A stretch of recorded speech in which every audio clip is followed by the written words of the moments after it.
In the kingdom of Eldoria, there lived a young prince named Alric. He was the only son of King Edric, a wise and just ruler.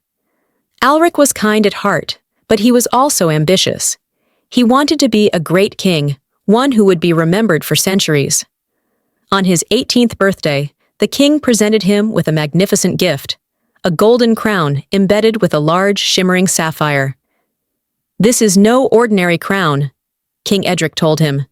"It holds great power, but it also carries a burden. Use it wisely, my son."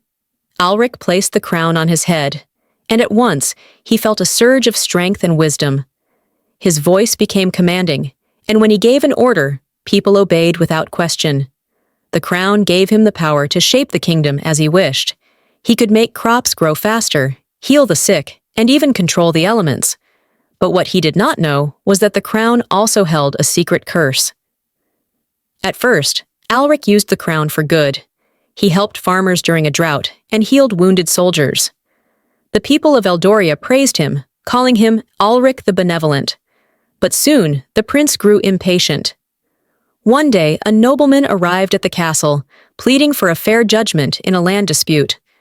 Alric, feeling bored, simply declared, "Whoever pays the highest tax shall keep the land." The nobleman left in despair, while the wealthier lord rejoiced. That night, Alric noticed something strange. His shadow on the wall looked darker and larger than before. It seemed to stretch and move even when he stood still. He shook off the feeling and went to sleep. As time passed, Alric's decisions became more selfish. He increased taxes to build a grander palace.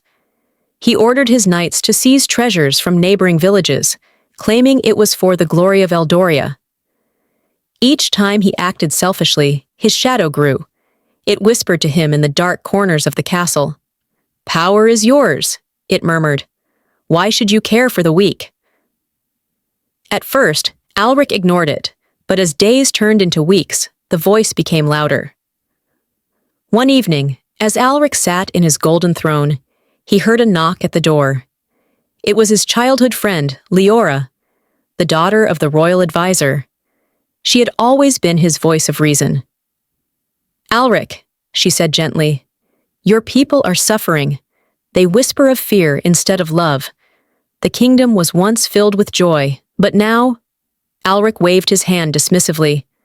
"They are weak. A strong kingdom needs a strong ruler." Leora frowned. "At what cost?" "You were once kind, but now your heart has turned cold." Alric laughed. "You sound like my father. I am the future, Leora. You do not understand what it takes to rule." Just then, his shadow moved. Without him. It stretched across the walls like a dark serpent. Leora gasped as it took shape, its face mirroring Alric's, but with hollow eyes and a twisted grin. "Who are you?" she whispered. The shadow chuckled.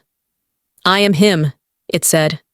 "I am his desires, his greed, his hunger for more." Alric stepped back, his heart pounding. "This is just an illusion," he muttered. The shadow lunged forward, wrapping around him like a cloak. "No, my prince," it hissed. "I am your true self now." From that day on, the shadow controlled him. Alric's eyes darkened, and his voice carried an unnatural echo.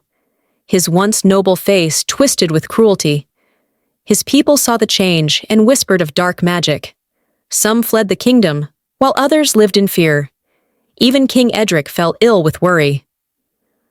"My son," he said weakly from his bed, "you are lost in darkness. Take off the crown before it is too late." But Alric refused. He could not. The crown was no longer a gift. It was a chain, binding him to his shadow. Leora did not give up. One night, she sneaked into the palace and found Alric standing in the grand hall, staring at his own monstrous reflection in the mirror. "You can still change," she pleaded. "You are not this shadow." Alric clenched his fists. The shadow laughed behind him. "She is a fool. You are powerful. Why listen to her?" But for the first time in months, doubt flickered in Alric's eyes. He remembered the boy he had once been, the boy who had wanted to rule with wisdom and justice. He looked at Leora, Her eyes filled with hope, and for the first time, he felt afraid. "What have I become?" he whispered. Tears filled Alric's eyes. He turned to the shadow. "I will not be your puppet any longer." The shadow snarled, "You are nothing without me." Alric took a deep breath and did something he had feared for so long. He removed the crown. At once, pain shot through his body as the shadow screamed. It tried to claw at him, but without the crown's power, it began to shrink. The room filled with blinding light, and the darkness melted away. When Alric opened his eyes, he was on the floor. Leora knelt beside him, relief on her face. He looked at his hands. They were his own again, not the claws of a monster. The crown lay beside him, cracked and dull. Its magic was gone. The next day, Alric visited his father and knelt by his bedside. "Forgive me," he whispered. King Edric smiled weakly. A true king is not measured by his power, but by his heart. Alric stood before his people, humbling himself.